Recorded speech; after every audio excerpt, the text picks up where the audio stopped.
Find a job you enjoy doing and you will never have to work a day in your life. Mark Twain. That's the best advice. It really is. This is Jen. This is Becky. And this is Too Close to Home, just coming at you with life lessons. You know what I mean? Life lessons. I mean, it is a very true quote. It is. You know, live, laugh, lurk. Some of my favorites. Yeah. That's why you have that big sign of it on your kitchen wall. Today, we're going to take it back old school and we're going to do a fun little short episode over Giovanni Bugatti. Not the guy who invented the car. Although maybe the car's named after him. I don't know. I don't know any history about the car. I don't care about I just cars. know the rap song. Something like, Yeah. I got it and remember got it. Like, it's got a good hook. What else do you know? Go ahead, wrap it out for us. We got time. Absolutely none on that one. I'm ashamed because usually I can just be pulling them lyrics, okay? I should have gave you a heads up so that you could have practiced and rehearsed. I mean, you got a microphone set up and everything. Jimmy could have gave you a fake pair of headphones. You could put one finger in your ear and I gotta get my Mariah Carey, one eye closed, the other one like rolled up. I don't know, but I know I can always find time in my life to listen to you rap. Always. When we were dating, me and Jimmy, you guys did a rap battle like Eminem. We were driving down the road, and it was like back in the day when you made your own CDs. Oh yeah. And there's a song that starts slow, and then it has a really big drop, and it's a rap song. And as soon as the beat dropped, I started like really throwing down, and Jimmy was like, "Oh my god." Jesus Christ. He was like, oh my God, I got to pull over and drop my panties right now for this. It's amazing. Or horrific. Potato. I choose to believe that he got all wet. Exactly. He was like, oh God, I got to put a ring on it. Facts on facts on facts. That was the moment he went home and wrote in his diary, she's the one. She loved my life. So today we're going to learn a little bit about selling umbrellas and serving justice. I was not expecting that. Selling umbrellas and serving justice. You goddamn right. Like I said, find a job that you enjoy doing. You never work a day in your life. So we're going to step into the past and visit the story of Giovanni Bugatti, the most famous executioner in history and the most famous and the largest notches in his bedpost to this day. Okay, son. The prowess. He delivered justice and rulings in a time when justice wore a mask and mercy was rarely given. Giovanni Bugatti was nicknamed Mastro Titta. Y'all know I don't be pronouncing stuff right. It's Titta, Jimmy. Is that right? Titta. He said I'm right. Tita. When have you ever known me to be wrong, Jim? Never. Not once. That loosely translates to Master of Justice. The official executioner of the Papal States for an astounding 68 years. He worked for 68 years. You know what I'm saying? It not a day in your life is at work if you love it. That's right. You don't even want to retire. Like, nah. He said, what work? So the Papal States were a collection of territories in central Italy that were directly governed by the Pope. Essentially, that's when the Pope was like the Pope. He Pope was like didn't fuck around. He was the land. Yes. Back when people were like, God's a real thing. That was the era of ye fuck around, ye find out. The Pope had way too much power. There are curses the Pope can give. Did you know that? Like official. No. You ruined it. Just ruined it. I'm leave this in so everybody knows that it's not just me that fucks up this podcast. It's the touch, Jimmy. Anyways, Pope official curses, and I was like, where was that power in my life? Right? I mean, I can curse people now, but it doesn't do much. But if you were a pope with one of those big old hats, people would be listening. That hat would be as tall as you. The territories acted as a sovereign state under his rule from the 8th century until 1870, when they were incorporated into the unified Kingdom of Italy. Bugatti was the official executioner from 1796 to 1864. He was the longest serving executioner in the States. Bugatti's career in charge of executions lasted 68 years, beginning when he was only 17 years old. Over the 68 years he worked as official executioner, Bugatti carried out a total of 514 executions, only an average of 7 per year. Does that math? I didn't check that math. Girl, you asking wrong. Jimmy, does that math? You know what? I've never known you to be wrong, so I'm going to trust it. Thank you. Well, I guess it was an average of 7. Some years there were more. Some Probably. years less. You know, when rebellions happen and shit. You know what I mean? Right. When shit goes down. So Could you imagine being 17? Well, I mean, that's happened. Think of all the 17-year-olds we've sent to war. Well, and 17 in that time was really being like 34. Yeah. If you made it to already 17, like a grandfather at 17. Yeah, you had already survived some shit. Went through the bubonic plague. You made it through birth. I mean, you had like real uses for thresholds back in those days and canopies. It wasn't for fashion. It was to keep the rat shit away. Exactly. So, I mean, it was a different kind of 17. Our little tender. That was a horde 17. Our little it's like a Skid Row 17. Exactly. Yes. So he was really much more older than that in mental years. He's like, man, I've already killed like 30 people by now, and I get to do it for real? For legally? I get paid? Say less. Bugatti kept a notebook diary, and it noted 516 names of executed patients is what he called them. He is a bad doctor. Horrible. Every one of my patients died. But 2 of the prisoners, as I referred to them, were subtracted. One because he was shot, which I'm not sure why that doesn't count as an execution. Yeah. But okay. Shooting squad? Unless it was like somebody was like cleaning their gun and it was like, whoops. No, because he did it. Oh, he did it? Yeah. Well, I think it should count. And the other because he was hanged and quartered, but this was by his aide. Good. So they gave credit to the aide instead of him. Fair enough. Give credit where credit is due. Exactly. Hanging and quarter wasn't his style, was it? Oh, yeah. Oh, okay. Lovely. His first assignment came on March 22nd, 1796, and his last on August 17th, 1861. Such details are known because he left a very precise list of each of his justices with the date, the name of the condemned, the nature of the crime, and the site of the execution. If he was nothing, he was methodical and organized. Maybe a serial killer, perhaps. Maybe he was a little bit of a Dexter Morgan above water. Very Dexter Morgan vibes. Yeah. Tonight's the night. So the Mastro carried out sentences throughout the territory. In Valentino, at the Historical Archives, you can find the testimony of his first execution and written in first person. On March 28, 1797, I beat with a mallet and ripped Valentino Marco Rossi, who killed his uncle and his cousins to take revenge for the unequal division made of a common inheritance. So he specifically listed all of it, which is, a fun read if you have nothing else to do but read about 514 people that were killed and why they were killed. Yeah, what they did to get killed, how they were killed. Mm-hmm. He would use many different weapons in his trade to include a hammer, mallet, it's like the first and the form guillotine. of medical coding, if you think about it. It is. I mean, and they were his patients. I love someone that keeps an accurate written diary of history.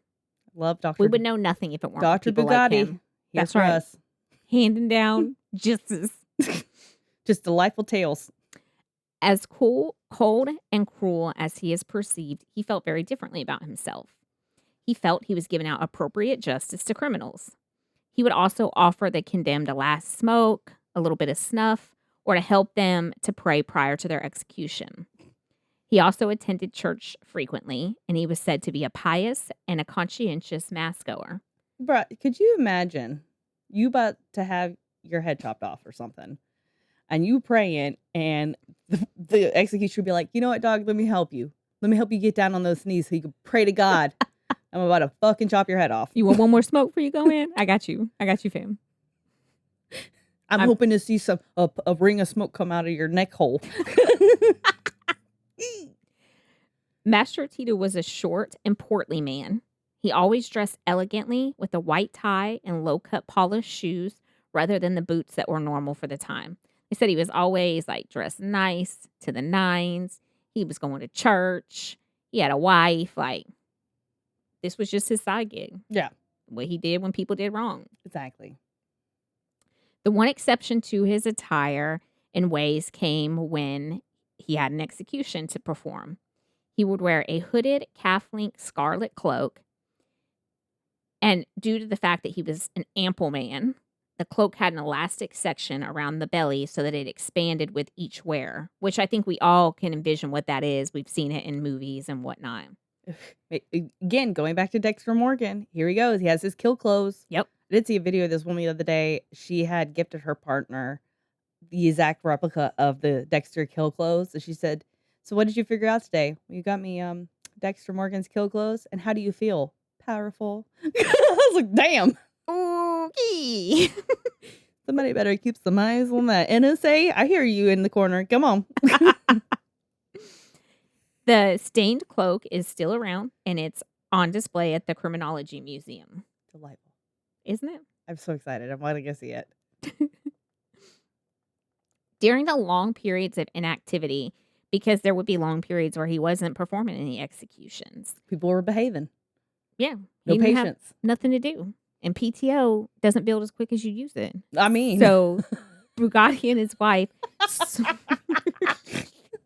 they sold painted umbrellas and other souvenirs to tourists in Rome. He enjoyed painting trinkets and umbrellas and different souvenirs, and they sold them in the local shop. Did he like have like pictures of like umbrellas, but instead of it being like the hook at the end that you hold, it'd be like an axe or a mallet? No, but that would be great. I don't think he was that like a forward twofer. You know what I mean? Right? It's raining. I still need to execute people, but I don't want to get this beautiful scarlet rub. Do you see this thing? This is dry clean only. Could you imagine him like in his art room in his house painting, and then they come knocking? They're like, "Hey, we got someone's head for you to lob off." He's like, "Let me change." And every time it's him in different outfits, but there's always going to be a black hood with the two holes. Yes. Like that never goes away in my brain. No, that's always He's what wearing a polo, khakis, and the loafers with a black hood sharpening shit. And remember, he was like a short, fat guy. So he wasn't what you imagine. Oh, well, when I'm thinking dad bod. Like, you know when they have the belly that goes over? Yes. That belt's holding it for dear life? Yep. And they always do that tuck in when they have that belly with a polo. Like, that's going to help you. Right. It doesn't. It doesn't, baby. It just draws more attention. Like, just untuck it. Yeah. Just go completely frumpy look now. Exactly. That's what I would do. You know what? Wear a dress. Be a she, her. Do you. Be you. Live your best life. Yeah. Kilts. I hear kilts are real popular. Really breezy. He was married, but they never had any children. Obviously, he was naturally disliked by his fellow citizens, so much that he was forbidden to go to the center of the city. I bet you he was real shocked about it, too. Like the Pikachu face, like, oh, you don't like me? This was per the Pope. He could not go to the center of the city unless it was for executions. Damn. And this was for his own protection in case relatives of those he had executed decided to take revenge against him. In Rome, the executions, especially the most known ones, did not take place in the Papal village, but across the bridge on the other side of town. So they all took place in the center of the city, which, I mean, movies have told us that is true. Don't shoot the messenger. Don't shoot the executioner. He's not the one who made the decision. He's just doing his job. It's like TSA. Why are we going to give TSA some shit? They over there, they have to be in the airport all damn day long. Don't you feel sorry for them? And if they weren't there, you'd be real mad when a bomb got on your plane. Like, real why didn't somebody mad. do something about it? But then when they're checking your bag for a bomb, you get mad. You can't make people happy. Nothing. No. Fucking Americans. I swear to God. So fucking privileged. Anyway. I digress. Since Bugatti was not allowed to go to this side of the town, when he did cross the bridge, a saying became coined. When Mastro Titta crosses the bridge, and they all knew that the execution was happening and was scheduled, they'd be like, oh, shit. Well, here come Tito. Here he come. On his crossing the bridge, the residents of Rome were alerted that an execution was about to take place, and people would gather to witness the popular event. Not shocking or surprising at all. People didn't have shit to do. That was like the thing. The thing. Forget the Mike Tyson, Jake Paul fight. That was it. This was the Netflix. This was. And there was no buffering. Zero Not one buffering. time. Not once. If you looked away and you missed it, you couldn't even rewind and watch it again. That was live only, baby. Yes. No DVR. You need a front row. Get in the splash zone.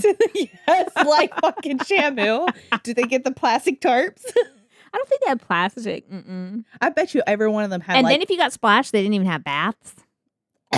Sorry, every time I think about these people, that's how plagues get spread. The smell is so bad. He referred to his executions as justices, and those condemned were set to die. It is important to note, and I do find this this one little paragraph of these 4 sentences just kind of change the way you look at him. Now, it could just be me and my twisted mind, so I'll ask for your opinion, but it's probably going to go with mine because we're so much alike. It's important to note that the Mastro was not executing witches or non-religious people. His patients, as they were known to him, were mostly brigands, which is a member of a gang that ambushes and robs people in forests and mountains, and murderers who were convicted by the civil courts of the Papal States. So this wasn't like the Pope going around and being like, "You don't believe in God? Die. Protestant? Or dead. You a witch? Die." No, these were people that had actually committed crimes, were convicted in court. Now, I'm not acting like the court back in systems those then were the days, same as they are now, but the Catholic Church, all the churches had so much more power. They were equal to like kings. They were also directly chosen. Like, he's the last Pope king that he ruled under as the executioner. Yeah. That was the last Pope king. So it's like they had a fuck ton of power until probably the last couple hundred years. So, I kind of looked differently at the executioner and all the people he killed because I was like, I mean, really, he's killing folks that were like hiding in the woods, robbing little carriages as they came by from people who didn't have shit. So, do I really feel bad? No. Did he feel bad about killing them? Probably not. It's like judging the people in a shooting squad. You know what I mean? Yeah. They're just doing their job. There definitely wasn't like prisons and jails back then. And if they were, I assure you that was way worse than just getting your head lobbed off because the rats were feasting on you more than you were eating anything. So. We saw Nosferatu the other night. And so many rats, so many fucking rats in that whole movie. Everything. And so the rats end up biting somebody, and they're like, you'll see all this plague stuff that happens. Because Nosferatu is like a complete different telling, but very similar to Dracula. It's definitely worth a watch. But as speaking of smells, when you look at like these old time movies like Bridgerton or TV shows like Bridgerton and everything, and everyone's making out, my first thought is never, this is fucking romantic. My first thought is, nobody's brushed their teeth. And if they have, they probably used piss. And ain't none of these motherfuckers drinking water, so you know that piss is rancid. That's all I think, too. I'm the same. I'm like, there's no air conditioning in these castles. These people are in these 6-layer dresses, sweating their ass off. They take a bath once a week, and y'all make. They don't even take a bath once a week. Sometimes, shit. Yeah, romanticize. They thought it was unhealthy to be taking baths willy nilly. Yeah. Yeah, same fam. We're here. The method of execution before 1816 was either the axe or the noose, and afterward the guillotine. In special cases, however, the Mastro would employ 2 other techniques. The first was what the Romans called meticulous. In this case, the executioner would carry a large mallet, swing it through the air to gather momentum, and then bring it crashing down on the prisoner's head, in the same manner that the cattle were put out of commission in the stockyards. So I know y'all can picture that. So is it like when you go to the fair and you're doing the hammer thing and you're like trying to get that momentum to hit it real hard and hit that bell, only this time it's a human head? Yes. Woo! Got it. Think about the cast off, okay? The throat would then be cut to be sure that the crushing blow killed rather than just stunned or impaired the person. At least they were all about mercy. They were. They were. The other alternative, now you heard about the first one, I'm going to tell you about the second one, and then you tell me which way you would choose to die. The other alternative was drawing and quartering. Sometimes this method would be employed with a combination with the guillotine or the axe. The body would be laid on a stone with its arms and legs tied to 4 different horses, and then the horses would all be spurred at the same moment, pulling the body apart. In both cases, the point was to signal that the crime in question was especially bad. Loathsome. It was especially bad. Thank you. Awful. Yeah. So what would you prefer? Getting my face smashed in. And then your throat cut. And then my throat cut, or quartered. I would think face smashed in, because I would instantly not be cognizant, probably. Same. Because I feel like you would be very cognizant when your arms and shit get ripped off, because... And I feel like it would take you a little bit to die. Yeah. You got to bleed out. They're not ripping your head off. So you got your lungs probably still. Mm-hmm. You're going to be... That's a slow, awful death. Yeah. It's going to take a couple minutes. I'd rather not be here for it. Just count me out, please. I'd rather just close my eyes and I can hear the swooshing around of you swinging that mallet to get the gumption going. And then once you hit me, even if you have to cut my throat, I'm not going to be aware of what's going on. It would even be better than a guillotine, because they said that like for 10 to 30 seconds afterwards, a lot of times their faces would keep moving. Like Marie Antoinette, after she got her head chopped off, her mouth was moved. Yeah. For like a few minutes or something like that. Like, you're just, I don't want to know. Leave me out. I'm not the curious cat. Same girl, same. Roman fathers would bring their sons to watch the executions. By tradition, they would slap the back of their son's head when the blade came down as a way of warning, this could be you. Think of it as an old school episode of Scared Straight. I mean, I would. So yeah, they would smack him in the back of the head when the head got lobbed off. This could be you if you don't make good decisions. Get your shit together. Yeah. I mean, if that don't scare him straight, is. And you seeing There's it nothing like you can do. For real, seeing it. For real. Witnesses would take bets on how long it would take for the head to drop into the basket, how many times the head would spin, how much blood would spurt forth from the corpse, and of course, a festival would follow. Wow. Always have fun. Find the joy in anything you do. And I mean, of course, a festival is going to follow. If I'm selling trinkets and the whole city's there to watch an execution, of course I'm going to do a pop-up booth. Absolutely. I'm going to be selling my glowing swords and whiz things. Yeah. Say my less. Bubble makers and everything. All that shit that's going to break tomorrow. Exactly. That's $30 today. I'm selling it. Exactly. And the prices are going to be jacked up because there might not be another execution for months. I got to make my dollars. I got to. Sorry. This is a once in a season opportunity. Nobody's been acting up lately. You might not see this till next year. Yeah. People are in a fun infested mood. They're willing to spend money. They'll deal with the bill makers tomorrow. Yeah. We'll deal with the bill makers today tomorrow. We're buying bubble makers. I'll deal with the tax man tomorrow. Today, we shall do bubbles. Today we shall frolic. Huzzah! Sorry. It just felt like natural. It did. Macabre and violent executions were one of the most popular rituals in Rome. When somebody was set to be executed, the city square was full to the brim. On May 19th, 1817, George Gordon Byron was in the plaza while three condemned men, Giovanni Triani, Felice Navidad. Sorry. Rocky, and Felice de Simon, were being beheaded. Bro, you nailed that. Thank you. That's only because you don't see the names, and so you think I just must have got them right. No, I don't think I know. You got it right. The poet described the experience in a letter addressed to his publisher, John Murray. The day before I left Rome, I saw 3 robbers guillotined.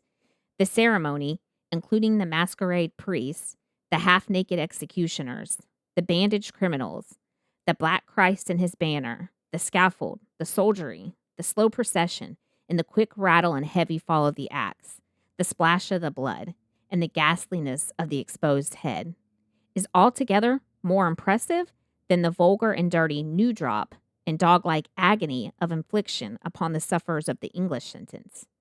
2 of these men behaved calmly enough, but the first of the 3 died with great terror and reluctance, which was very horrible. He would not lie down. Then his neck was too large for the aperture, and the priest was obligated to drown his exclamations by still louder extortions. The head was off before the eye could trace the blow. But from an attempt to draw back the head, notwithstanding it was held forever by the hair, The first head was cut off close to the ears. The other 2 were taken off more cleanly. It is better than the Oriental way, and I should think that the acts of our ancestors. The pain seems little, and yet the effect to the spectator and the preparation to the criminal is very striking and chilling. The first turned me quite hot and thirsty and made me shake so that I could hardly hold the opera glass. You know, the little opera binoculars. Little baby binoculars. I was close to, but was determined to see, as no one should see anything once. With attention. The second and third, which shows how dreadfully soon things grow indifferent, I am ashamed to say, had no effect on me. As a horror, though I would have saved them if I could. It is some time since I heard from you. The 12th of April, I believe. So you see how his letter then just goes on. He even said the first was Dear horrible. diary, today I murdered John Josephheimer. And it was like this. And then Bailey called me ugly and I was not about it. That's exactly what a how this fucking goes. time to be a fucking life. But, I appreciated his honesty that the first one was like absolutely horrifying, made him sick. But then the other 2, he was like, eh. But he did say, if I could have saved them, I would have. I would have. 5 out of couldn't. 10 execution styles. You know what So I I mean? watched. So anywho, what'd you do today? That's pretty much how his letter goes. He did a good job of describing it, though. That's horrible that the first person's head wouldn't fit in there and they just basically had to shove that shit down there. The poet Giuseppe Belli, we're going to go with Belli, Here we go. dedicated several sonnets. In particular, number 68, composed in 1830, describes the hanging of Antonio Carmadella, guilty of murder of the canon, and partner in crime Donatello Morgiani. So he killed his partner in crime. The hanging was carried out in 1749, well before Bugatti was born, but the executioner is still called Mastro Titta. So here's some of his. Hold on, where's my... The day they hanged Carmadella, I had just been confirmed. It seems to me now that my grandfather took me to the market. I bought myself a top and a sweet roll. My father then took the buggy. But first he wanted to enjoy the hanging. He lifted me up high, saying, "See how beautiful the gallows?" Suddenly, Mastro Titta struck the condemned. I know, right?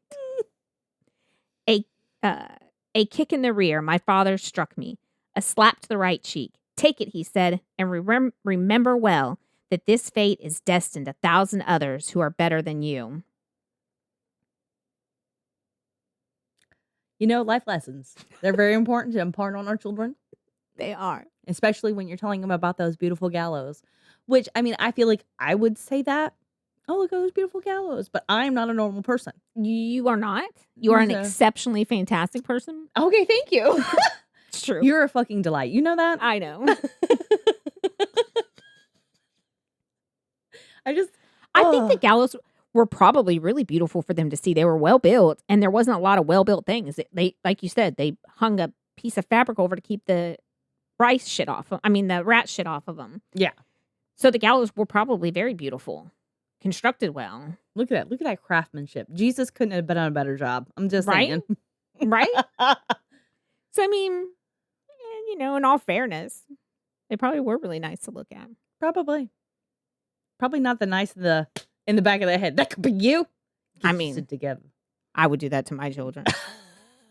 Not gonna say. Do we not already do that to our children? Except for that could be you being kidnapped right now. For my ancestors of that time, the apple ain't fall far from the tree. Just saying. I'm still real close because I tell mine too.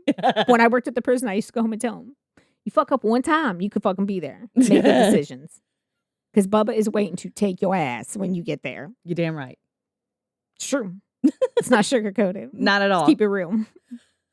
100 all the time. Oh, 100. Facts on facts. On facts. The English writer Charles Dickens, during his trip to Italy between July 1844 and June of the following year, while he was passing through Rome on Saturday, March 8th, 1945, witnessed an execution via dei Cerchi carried out by Bugatti, which he commented in his book Letters from Italy. So you can find those and take a read if you'd like. Take a read. I was pretty much done reading about his murders. The quartering really bothers Like me. I said, after a while, we have probably, got to be a little bit of a repetitiveness to it. Got 500 and something. Yeah. There's got to be a couple of them that have been done the same way. Over and over. You got your favorites, you know what I'm saying? Like, I'm particular about how I wash my clothes, how I wash my dishes. You know what I'm saying? Maybe it's the same. I'm sure it is. I'm particular about the way I perform my CT scans on my patients. I have the same routine every time. I check things the same way every time. So it would get really boring to continually hear about them. Procedural, basically. Yeah. And I'm sure he got the way. Writers and poets were not the only ones to write in graphic detail the telling of these executions. As I said, Bugatti kept a diary published as Memoirs of an Executioner written by himself. Mm-hmm. He listed his 516 patients and several techniques like hanging, beheading with the guillotine or axe, quartering. He wrote every detail of the execution: date, naming the convict, accusation, punishment, last words, very specific.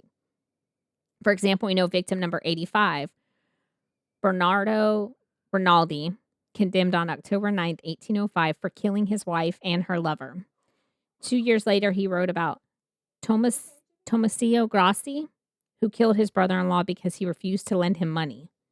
On August 17th, 1864, he was replaced by Vincenzo Balducci, and Pope Pius IV granted him a pension with a monthly pension of 30 sudi. His bloodstained clothes, axes, and guillotine are still on display at the Museum of Criminology at Via del Gonafo. I thought you were about to say gonorrhea, so go for it. There we go. In Rome. The guillotine is of particular build with straight blade and V-shaped neck piece. And that is the story of him. A nice, quick, fun little anecdote. It was very delightful. I decided not to go into the end of it. Right after he retired, they did away with public executions. They started doing away with the death penalty altogether. And it got really boring after that. And then a lot into the church. And I was like, nah, fam, I'm good. Makes me think when we were getting pizza, taking the girls to go look at Christmas lights, we were sitting there waiting on the pizza to get done in Little Caesars, and across the street is mortuary. And I said, Emma, you see that over there? She goes, yeah. I said, people are dying to get in. And the first thing I thought when you said that, I was like, it's a dying breed. Let me get my sources. Forgot about that part. Wikipedia, of course. natcath.org. NRC Online Archives. So that's the National Catholic Archives. They told all about it. They was spilling all the dirt about them. Thearchaeologist.org. And it's just those three sources. Because they had a lot of information. And then I didn't read the book that Jennifer has because, too much. Like I said, it's going to be repetitive after a while. And that's what I was thinking, like, how many murders can I tell about before you Honestly, guys are I think next? For people who like murder so much, we're not very into the repetitive. So I don't watch a whole lot of true crime shows or procedurals anymore because they've become so fucking repetitive. Yeah. I'm too good of a detective. I can't. Now I don't have to read the book because I also have not listened to it. So oh, right. I bought it with every intention and then didn't. But now I know. No, the more you know. So until next time, friends. Stay safe. Keep your head on a swivel. And don't bring it so close to home that you be bringing, that sussy activity at home when you're supposed to be selling umbrellas. But remember the lesson we've learned today. If you love what you do, you never work a day alive. Ever. You're welcome. Bye. If you enjoyed this episode of Too Close to Home, don't forget to rate and subscribe to us on most platforms. Follow us on our social media at Too Close Home Pod on Facebook, at Too Close Podcast on Instagram, or if you have your own Too Close to Home experience, shoot us your story at tooclosetohome@yahoo.com. Thanks for listening.